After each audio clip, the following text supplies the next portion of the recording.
നല്ലൊരു വേനൽക്കാലമായിരുന്നു അല്ലേ കഴിഞ്ഞു പോയത്. നല്ല ചൂടും പുറത്തിറങ്ങാനുള്ള ബുദ്ധിമുട്ടുകളും ഒക്കെ ആയിട്ട് നമ്മൾ മലയാളികൾ കുറച്ച് കഷ്ടപ്പെട്ടു.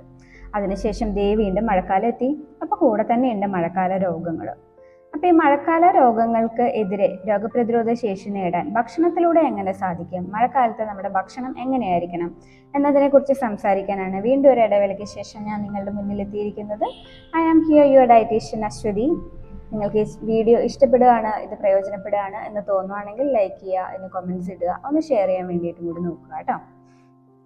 ഇപ്പോൾ ഈ അടുത്തായിട്ട് കുറേ റീൽസ് കാണുന്നുണ്ട്. മഴയാണ്, വാടാ നമുക്ക് പുറത്ത് പോയി ഫുഡ് കഴിക്കാം എന്ന് പറഞ്ഞിട്ട് ഒരുപാട് വീഡിയോസ് കാണുന്നുണ്ട്.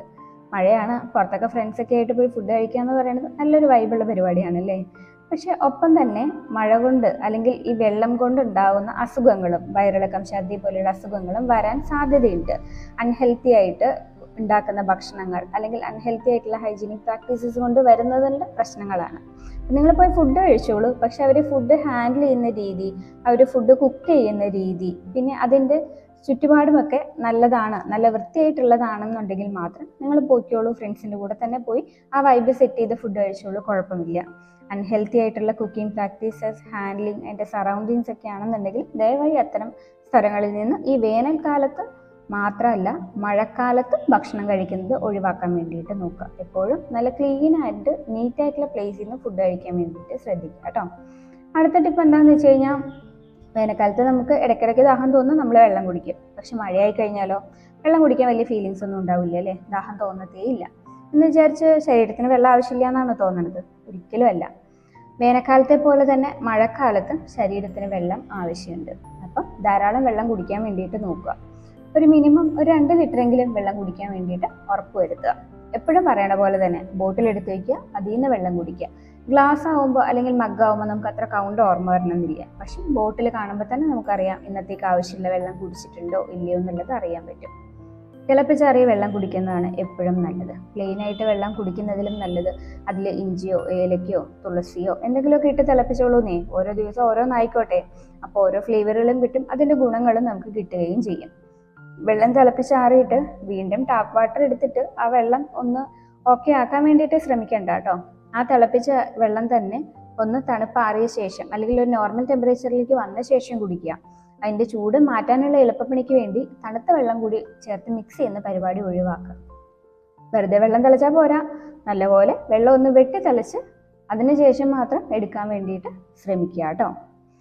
പിന്നെ മഴയാണ്, വൈകുന്നേരങ്ങളിലൊക്കെ ചായ കുടിക്കാൻ, ഇപ്പോൾ വൈകുന്നേരം ഇല്ല, മഴക്കാലമായി തുടങ്ങി കഴിഞ്ഞാൽ എപ്പോഴും ചായ കുടിക്കാൻ ഒരു ടെൻഡൻസി ഉണ്ടാവും അല്ലേ. ചായയോ കാപ്പിയോ എന്താണെന്ന് വെച്ചാൽ കുടിച്ചോളൂ, പക്ഷെ ഒരുപാടാവരുത്, ഒരു മിതത്വം അതിലും പാലിക്കുക. ഒരു 2 കപ്പ് അല്ലെങ്കിൽ ഒരു മാക്സിമം 3, അതിലേക്ക് അപ്പുറത്തേക്ക് പോവാതിരിക്കാൻ വേണ്ടിയിട്ട് നോക്കുക കേട്ടോ. എപ്പോഴും പ്ലെയിൻ അല്ലേ കുടിക്കണത്. ഇത്തവണ ഇമ്മ്യൂണിറ്റി കൂട്ടാൻ വേണ്ടിയിട്ട് ഇഞ്ചിയോ ഏലക്കയോ അല്ലെങ്കിൽ ഗ്രീൻ ടീയോ ഒക്കെ ആക്കി നോക്ക്. പറ്റുന്നുണ്ടെങ്കിൽ ചെമ്പരത്തിയോ ശംഖുപുഷ്പമോ ഒക്കെ കിട്ടുന്നുണ്ടെങ്കിൽ കുടിച്ചോളൂ കേട്ടോ, കുഴപ്പമൊന്നുമില്ല. അളവ് ശ്രദ്ധിച്ചാൽ മതി. കടുപ്പവും ശ്രദ്ധിക്കണം ചായയുടെ കാര്യത്തിൽ. കാപ്പിയാണെങ്കിൽ ചുക്ക് കാപ്പിയായിട്ട് വേണമെങ്കിലും കുടിക്കാം. നല്ല ചൂടോട് കൂടിയിട്ട് ചുക്ക് കാപ്പിയൊക്കെ കുടിക്കണത് ഇത് രസമല്ലേ ഈ ഒരു സമയത്ത്. പക്ഷെ അതിൻ്റെ കൂടെയുള്ള സ്നാക്സുകൾ ബേക്കറിയിൽ നിന്ന് കിട്ടുന്നത് അല്ലെങ്കിൽ ചെറിയ ചെറിയ കടകളിൽ ഉണ്ടാക്കുന്ന അത്ര ഹെൽത്തി അല്ലാത്തതൊക്കെ നമുക്കൊന്ന് ഒഴിവാക്കാനേ. വീട്ടിൽ തന്നെ ആവിയിൽ വേവിച്ചിട്ടുള്ള എന്തോരം സ്നാക്സുകൾ നമുക്ക് ഉണ്ടാക്കാം. അത്തരം സ്നാക്സുകൾക്ക് ഇമ്പോർട്ടൻസ് കൊടുക്കാൻ വേണ്ടിയിട്ട് ഈ സമയത്തൊന്ന് ശ്രദ്ധിക്കുക. ചായ മാത്രമല്ല കേട്ടോ, സൂപ്പുകളും നല്ല ടേസ്റ്റിയാണ് ഈ സമയത്ത്. വെജിറ്റബിൾ സൂപ്പോ അല്ലെങ്കിൽ മത്തങ്ങയോ ചെറുപയർ കൊണ്ട് ഉണ്ടാക്കുന്ന സൂപ്പോ തക്കാളിയുടെ സൂപ്പൊക്കെ ഉണ്ടാക്കാം. നല്ല ടേസ്റ്റിയുമാണ്, ഹെൽത്തിയുമാണ്, ആൻറ്റി ഓക്സിഡൻസിൽ റിച്ച് ആയതുകൊണ്ട് തന്നെ ഇമ്മ്യൂണിറ്റി പവർ നിങ്ങൾക്ക് കിട്ടുകയും ചെയ്യും. പക്ഷെ ഒരുപാട് ക്രീമും ഫാറ്റും ഒന്നും ആഡ് ചെയ്യാൻ വേണ്ടിയിട്ട് നിൽക്കണ്ട കേട്ടോ. സിമ്പിളായിട്ട് ഉണ്ടാക്കണതാണ് എപ്പോഴും നല്ലതും ഹെൽത്തി ആയിട്ടുള്ളതും. നോൺ വെജിറ്റേറിയൻ ഫുഡുകളൊന്നും ഒരുപാട് വേണ്ട കേട്ടോ. എന്ന് വെച്ചാൽ അത് ശരീരത്തിന് ആവശ്യമില്ല എന്നുള്ളതല്ല. റെഡ് മീറ്റുകളുടെ കൺസംഷൻ ഒന്ന് കുറയ്ക്കുക, ഇതിലൊരു മിതത്വം പാലിക്കുക. പിന്നെ നന്നായിട്ട് വേവിച്ച് മാത്രം നോൺ വെജുകൾ കഴിക്കാൻ വേണ്ടിയിട്ട് നോക്കുക കേട്ടോ. എളുപ്പത്തിൽ ദഹിക്കുന്ന സ്റ്റാർച്ച് ആയിട്ടുള്ള ഫുഡുകൾ തന്നെയാണ് മഴക്കാലത്ത് ഏറ്റവും നല്ലത്. പ്രോട്ടീൻ കിട്ടാനായിട്ട് ചെറുപയറോ കടലയോ വൻപയറോ രാജ്മയോ പോലെയുള്ള പയറുപരിപ്പ് വർഗ്ഗങ്ങളാണ് നല്ലത്. മുട്ടയും കഴിച്ചോളൂ, ഒരു കുഴപ്പവുമില്ല. ഒരു ദിവസം 2 മുട്ട വീതം കഴിക്കാം. നമുക്ക് ബോയിൽ ചെയ്തിട്ട് വേണമെങ്കിൽ കഴിക്കാം, ഓംലെറ്റ് ആയിട്ട് കഴിക്കാം, അല്ലെങ്കിൽ എന്തെങ്കിലും ഫുഡിൽ ആഡ് ചെയ്തിട്ട് വേണമെങ്കിലും കഴിക്കാം. പക്ഷേ പാർട്ടിലി കുക്ക് ചെയ്തിട്ടുള്ള രീതികളൊക്കെ തൽക്കാലം ഈ മഴ സമയത്തൊന്ന് ഒഴിവാക്കുന്നതായിരിക്കും കേട്ടോ ഏറ്റവും നല്ലത്. നല്ല പോലെ മുട്ട മാത്രമല്ല ഏത് ഭക്ഷണമാണെങ്കിലും നല്ലപോലെ കുക്ക് ചെയ്തിട്ട് കഴിക്കാൻ വേണ്ടിയിട്ട് ശ്രദ്ധിക്കുക. ഫുഡ് കുക്ക് ചെയ്ത് നമ്മൾ സ്റ്റോർ ചെയ്യുന്നതും ശ്രദ്ധിക്കണം കേട്ടോ. നല്ല പ്രോപ്പറായിട്ട് കവറൊക്കെ വെച്ച് അടച്ചു വെച്ചിട്ടുണ്ടെന്നുള്ള കാര്യം ഉറപ്പുവരുത്തുക. ഇടയ്ക്കിടയ്ക്ക് ഫുഡ് ചൂടാക്കി കഴിക്കുന്നത് ഈ സമയത്ത് അത്ര നല്ല കാര്യമൊന്നുമില്ല. വീണ്ടും വീണ്ടും വീണ്ടും ചൂടാക്കും തോറും അതിനകത്ത് പോഷകങ്ങളും നഷ്ടപ്പെടും. അത് കാർസിനോജനിക് ആവാനുള്ള സാധ്യതയും കുറച്ച് കൂടുതലാണ്. അപ്പോൾ ഇടയ്ക്കിടയ്ക്ക് ഫുഡ് ചൂടാക്കി കഴിക്കാതെ വേണ്ട സമയത്ത് മാത്രം ഫുഡ് ഉണ്ടാക്കി കഴിക്കുന്ന രീതിയാണ് നല്ലത്. പക്ഷെ എല്ലാവർക്കും അത് അനുയോജ്യമാവണം എന്നില്ല. പക്ഷെ കഴിക്കുന്ന സമയത്തൊക്കെ ചെറിയ ചൂടോട് കൂടിയിട്ട് ഫ്രഷ്ലി പ്രിപ്പയർ ചെയ്തിട്ടുള്ള ഫുഡ് കഴിക്കാൻ വേണ്ടിയിട്ട് നോക്കുക. ഇന്ന് വെക്കുന്ന ഭക്ഷണം ഇന്ന് തന്നെയെങ്കിലും കഴിച്ചു തീർക്കുക. അത് ഫ്രിഡ്ജിലേക്ക് എടുത്തു വെച്ച് നാളത്തേക്കും കൂടി ആക്കി അല്ലെങ്കിൽ മറ്റന്നാളത്തേക്കും കൂടി ആക്കുന്നുള്ള രീതികളൊക്കെ പരമാവധി ഈ മഴക്കാല സമയത്തൊന്ന് ഒഴിവാക്കാൻ വേണ്ടിയിട്ട് നോക്കുക കേട്ടോ. പഴങ്ങളും പച്ചക്കറികളും നല്ലതാണ്, ധാരാളം കഴിച്ചോളൂ. പക്ഷെ നല്ലപോലെ വാഷ് ചെയ്തിട്ട് വേണം കഴിക്കാൻ വേണ്ടിയിട്ട്. നല്ലപോലെ ടാപ്പ് വാട്ടറിൽ, റണ്ണിങ് വാട്ടറിൽ വാഷ് ചെയ്യുക.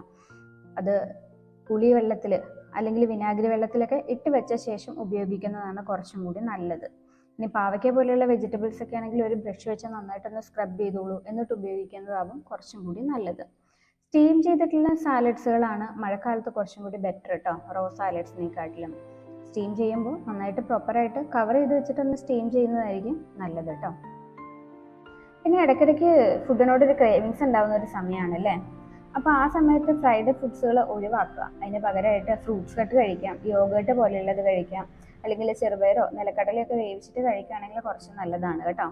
3 നേരം മാത്രം ഭക്ഷണം കഴിക്കാതെ ഇടസമയത്തും കൂടി ഫുഡ് ഉൾപ്പെടുത്തുകയാണെങ്കിൽ ഗ്യാസ്ട്രിക് ഇഷ്യൂസ് ഒക്കെ ഒരു പരിധി വരെ നമുക്ക് ഈ സമയത്ത് ഒഴിവാക്കാൻ വേണ്ടിയിട്ട് പറ്റും. നല്ലപോലെ ദഹിക്കുന്ന ഫുഡുകളായിക്കോട്ടെ ഈ സമയത്ത് കഴിക്കുന്നത്. കുട്ടികൾക്ക് ഭക്ഷണം കൊടുക്കുമ്പോൾ ശ്രദ്ധിക്കണം. വീണ്ടും വീണ്ടും ചൂടാക്കിയ ഭക്ഷണം കഴിവതും അവർക്ക് നൽകാതിരിക്കുക. അവർക്ക് ഇമ്മ്യൂണിറ്റി പവർ കുറച്ച് കുറവാണ് മുതിർന്നവരെ അപേക്ഷിച്ച്. അപ്പോൾ പെട്ടെന്ന് ഇൻഫെക്ഷൻസ്, പനി, ജലദോഷം പോലെയുള്ളവയൊക്കെ വരാൻ, വയറിളക്കം, ഛർദിയൊക്കെ വരാനുള്ള സാധ്യതകൾ കൂടുതലാണ് അവർക്ക്. അതുകൊണ്ട് കുട്ടികൾക്ക് എപ്പോഴും ഫ്രഷ്ലി പ്രിപ്പയർ ചെയ്തിട്ടുള്ള ഫുഡ് കൊടുക്കാൻ വേണ്ടിയിട്ട് ശ്രദ്ധിക്കുക കേട്ടോ. കുട്ടികൾ മാത്രമല്ല, അമ്മമാരും അല്ലാത്തവരും സമയത്ത് ഫുഡും കൂടി കഴിച്ചോളൂ. ഇത്തരം കാര്യങ്ങളൊക്കെ ചെറുതായിട്ടൊന്ന് ശ്രദ്ധിക്കുകയാണ് എന്നുണ്ടെങ്കിൽ നിങ്ങൾക്ക് ഇമ്മ്യൂണിറ്റി പവർ കൂട്ടാട്ടോ. പിന്നെ പേഴ്സണൽ ഹൈജീൻ മറക്കണ്ട കേട്ടോ. മഴയത്ത് കഴിഞ്ഞ് വന്നോന്ന് വിചാരിച്ചിട്ട് ഉടനെ പോയി ഡ്രസ്സ് മാറ്റാൻ വേണ്ടിയിട്ട് നിൽക്കണ്ട. മഴയത്തുനിന്ന് പുറത്തുനിന്ന് വന്നതാണെങ്കിലും ശരി, നല്ലപോലെ ഒന്ന് കുളിച്ചോളൂ കേട്ടോ. അപ്പം ഫുഡ് കഴിക്കുന്നതിന് മുന്നേയും കഴിച്ചതിന് ശേഷം നല്ലപോലെ കൈ ഒന്ന് വാഷ് ചെയ്യാൻ വേണ്ടിയിട്ട് ശ്രമിക്കുക.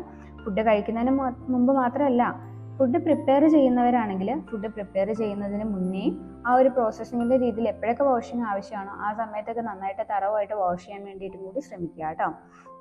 പിന്നെ വൈറ്റമിൻ സി അടങ്ങിയ ഫുഡുകൾ ധാരാളമായിട്ട് കഴിക്കാൻ വേണ്ടിയിട്ട് നോക്കുക. ഓറഞ്ച്, പേരയ്ക്ക, ബെറീസ്, നെല്ലിക്ക, ഇതൊക്കെ വൈറ്റമിൻ സി റിച്ചാണ്, ഒപ്പം ആൻറ്റി ഓക്സിഡൻസും റിച്ചാണ്. ജലദോഷം, ചുമ പോലെയുള്ളവയൊക്കെ ഒന്ന് പ്രിവെൻറ്റ് ചെയ്യാൻ വേണ്ടിയിട്ട് നല്ലതാണ് കേട്ടോ. അപ്പോൾ ഇത്തരം ഭക്ഷണങ്ങളൊക്കെ ഒന്ന് കൂടുതലായിട്ട് കഴിക്കുക. ഈ ചെറിയ ടിപ്പുകളൊക്കെ ഒന്ന് ശ്രമിച്ച് നോക്കുക കേട്ടോ, പാലിച്ച് നോക്കുക.